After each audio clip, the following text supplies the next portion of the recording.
આ વિડીયો ફક્ત છોકરીઓ માટે, એ છોકરીઓ માટે જેમની લગ્ન કરીને સાસરે જવાની ઉંમર થઈ ગઈ છે. જ્યારે નાના હતા ને ક્યાંક જવાનું હોય તો આપણને એમ હોય કે યાર પપ્પા નહીં માને, મમ્મી ખીજાશે, પપ્પા તો આ જગ્યા પર જવા જ નહીં દે, આવું હતું. અને હવે મોટા થઈ ગયા ને, લગ્ન કરવાની, સાસરે જવાની ઉંમર થઈ ગઈ, એટલે એમ થાય છે કે પપ્પા મારે નથી જવું. હું બધે જવાની જીદ કરતી હતી ને તમારી સામે કે પપ્પા મારે જવું છે, જવું છે, જવું છે, પણ આ વખતે હું તમને રિક્વેસ્ટ કરું છું પપ્પા કે પ્લીઝ મારે નથી જવું.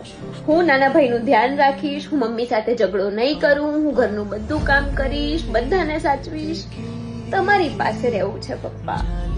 માની જાઓ ને, આજ સુધી મારી બધી વાત માની છે ને, તો આ પણ માની જાઓ ને પપ્પા પ્લીઝ. તમારી વગર નહીં ફાવે મને.